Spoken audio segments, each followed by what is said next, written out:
ఈరోజు Monday portfolio review అనేది 19th portfolio review. Already 18 portfolio reviews అన్ని ప్లేలిస్ట్లో ఉన్నాయి. మీరు ఒకసారి వెళ్ళి చెక్ చేయండి ఈ ప్లేలిస్ట్ అనేది. సో ఈరోజు మనం డిస్కస్ చేసేది ఫస్ట్ కాన్సెప్ట్ 36 లక్షల ఇన్వెస్ట్మెంట్ అనేది 47 లక్షలు ఎలా అయింది అండ్ అప్రాక్సిమేట్ 11 ల్యాక్ ప్రాఫిట్ ఎలా వచ్చింది అనేది వన్ థింగ్.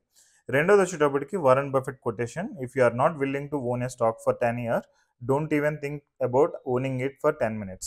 సో దీని గురించి కూడా మనం డిస్కస్ చేద్దాం. సో ఫస్ట్ మండే పోర్ట్ఫోలియో రివ్యూలో మనం చూసేది ఫండ్స్ చూద్దాం.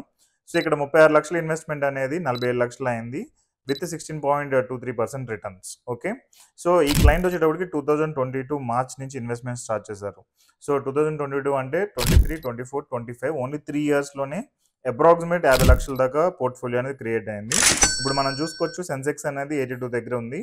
సో ఆల్ టైమ్ హై వచ్చేటప్పటికి 85,000. అదే నిఫ్టీ వచ్చేటప్పటికి 25,000 ఉంది. ఆల్ టైమ్ హై వచ్చేటప్పటికి 26,000. సో ఈ సినారియోలో ఈయన వెల్త్ ఎలా క్రియేట్ చేశారనేది చూద్దాం. సో ఇక్కడ ఫస్ట్ రికమెండెడ్ ఏంటంటే మార్చ్ 2022 స్టార్టింగ్లోనే ఇది ఇచ్చాము, లార్జ్ క్యాప్ ఫండ్ అనేది ఇచ్చాము యాక్సిస్లో. సో 7,500 ఇన్వెస్ట్మెంట్ అనేది ఎస్ఐపి ఆయన చేస్తూ వచ్చారు. అది 2023లో అది ఆపేయడం జరిగింది. సో ఈవెన్ మనం ఇక్కడ చూసుకోవచ్చు వన్ ఆఫ్ ద టైప్ మనము కంటిన్యూ చేయగలిగినంత సేపు కంటిన్యూ చేస్తాము. ఇక్కడ వచ్చేటప్పటికి 2023లో ఆగిపోయింది. బట్ ఇక్కడ స్టిల్ మీరు చూడొచ్చు 97,000 అనేది 1,37,000 అయింది. అప్రాక్సిమేట్ 40,000 రూపాయలు ప్రాఫిట్ వచ్చింది. 13% రిటర్న్స్ లెక్కన, 13.23% లెక్కన. Okay, next axis mid cap fund, ఇక్కడ కూడా సేమ్ అదే టైంలో స్టార్ట్ చేశారు 5,000. బట్ ఇది కంటిన్యూ చేసుకుంటూ వచ్చారు. ఈవెన్ జనవరిలో కూడా కంటిన్యూ అయింది. ఇక్కడ చూడొచ్చు 1,75,000 వల్ల 2,50,000 వచ్చింది. ఇక్కడ మనకి అప్రాక్సిమేట్ 74,000 రూపాయలు రిటర్న్ వచ్చింది. 20% రిటర్న్ అనేది ఇక్కడ మనం చూడొచ్చు. సో ఒక ఫండ్ ఎక్కువ ఉంది, ఒక ఫండ్ అంటే 13% అంటే గుడ్ రిటర్న్ అనుకోవచ్చు. ఇది 20% అంటే ఎక్సలెంట్ రిటర్న్ అనుకోవచ్చు. Next axis small cap fund, ఇది కూడా నవంబర్ 2022 కొంచెం లేట్గా స్టార్ట్ చేశారు క్లయింట్. సో 6,500 నుంచి ఆ ఎస్ఐపి చేస్తూ వచ్చారు. ఫైనల్గా మనం చూసుకుంటే 1,75,000 ఇక్కడ ఇన్వెస్ట్మెంట్ వల్ల 2,31,000 అయింది. అంటే 54,000 ప్రాఫిట్. సో 19% రిటర్న్ అనేది మనం చూడొచ్చు. నెక్స్ట్ కొండ్రా రొబోకో ఎమర్జింగ్ ఈక్విటీస్ ఫండ్, కానీ ఇక్కడ మనం చూసుకుంటే జనవరి 2025లో ఇది ఆపేశారు. కానీ ఆయన ఇంకో 3 నెలలు కంటిన్యూ చేస్తుంటే ఇప్పుడు రిటర్న్ ఎక్కువ ఉండేది. ఎందుకంటే డిసెంబర్ నుంచి ఈవెన్ నవంబర్ 2024 నుంచి మార్చ్ 2025 వరకు స్టాక్ మార్కెట్ బాగా డౌన్లో ఉంది. సో నెగిటివ్ టైప్లో ఉంది కాబట్టి అది right time to do actual investments. But ఏంటంటే క్లయింట్ ఆ టైంలో ఆపేశారు, that is the mistake.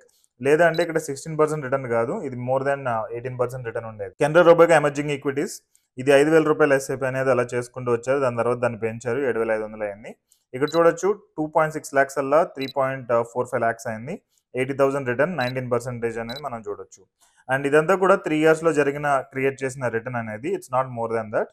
So 3 yearsలో జనరల్గా పవర్ ఆఫ్ కాంపౌండింగ్ ఏమి ఉండదు. జనరల్గా 7 years దాటిన తర్వాత పవర్ ఆఫ్ కాంపౌండింగ్ అనేది వర్కౌట్ అవుతుంది. Next HDFC balance advantage fund, ఇదేంటంటే మోర్ సేఫర్ ఆప్షన్కి మనం జనరల్గా ఇస్తాము. ఇది కూడా 5,500 రూపాయల ఇన్వెస్ట్మెంట్ అనేది చూడొచ్చు. 1,43,000, 1,71,000 అయింది. 16% రిటర్న్. సో 25,000 దీనిలో ప్రాఫిట్ వచ్చింది. Next mid cap opportunities fund, ఇక్కడ చూడొచ్చు 40,000 అంటే ఇది రీసెంట్గా స్టార్ట్ చేసింది ఫిబ్రవరి టైంలో.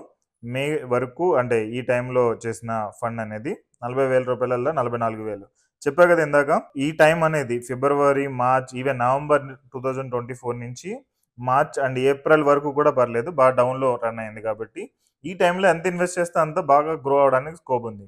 ఇదైతే మీకు ఇక్కడ 58% రిటర్న్ చూపిస్తుంది, 58%. ఓకే, బట్ లంసమ్స్ ఇన్వెస్ట్ చేస్తుంటే ఆ టైంలో హ్యూజ్గా వెల్త్ క్రియేట్ అయ్యేది. Even ICICI prudential equity and డెప్ట్ ఫండ్, ఇది 6,500, 6 చూడొచ్చు 18% రిటర్న్. ఇది లంసమ్ ఇన్వెస్ట్మెంట్ 2023లో చేశారు క్లయింట్, 1,25,000. అది 1,69,000 అయింది. 44,000 రిటర్న్ వచ్చింది, 17% లగ్న.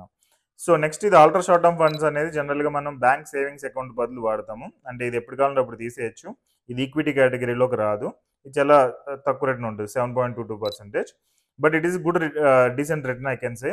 ఎందుకంటే ఇది బ్యాంక్ సేవింగ్స్ అకౌంట్లో ఉంచితే మనకి 3% రిటర్న్ వచ్చేది, ఇక్కడ 7% రిటర్న్ వస్తుంది. సో అలా డిఫరెంట్ ఫండ్స్లో టోటల్ ఇన్వెస్ట్ చేయడం జరిగింది. నెక్స్ట్ ఎస్ఐపికి టోటల్ ఫండ్స్ అనేది నేను మీకు చూపిస్తాను. ఇక్కడ లైవ్ ఎస్ఐపి అనేది క్లిక్ చేస్తున్నాను. So these are the funds approximate, చాలా ఫండ్స్ వచ్చాయి ఇక్కడ. So these are the funds approximate 10 funds అనేది మనం ఇక్కడ టోటల్ ఇప్పుడు ప్రజెంట్ రన్ అవ్వడం జరుగుతుంది. అఫ్ కోర్స్ ఇందులోంచి 3-4 ఫండ్స్ తీసేయచ్చు, but as of now continue చేస్తున్నాము.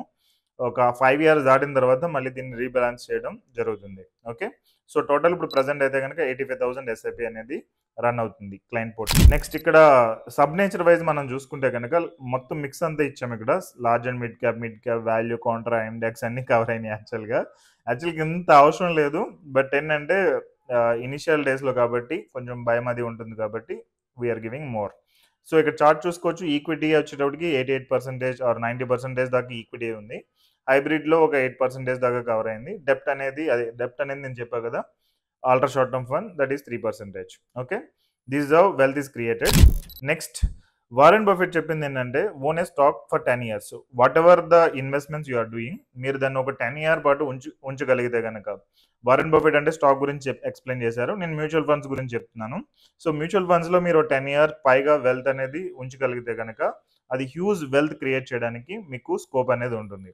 సో నెక్స్ట్ అన్ని కూడా మీరు ఇక్కడ డిఫరెంట్ పోర్ట్ఫోలియోస్ నేను ఎక్స్ప్లెయిన్ చేశాను the same way. Check it.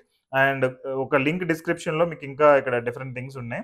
Links అనేవి ఇచ్చాను ఇక్కడ డిస్క్రిప్షన్ ఆఫ్ ద వీడియోలో. Please check it. If it is YouTube, if it is Facebook, మీకు కామెంట్ సెక్షన్లో కానీ డిస్క్రిప్షన్లో కానీ ఉంటుంది. Please check it. Thank you.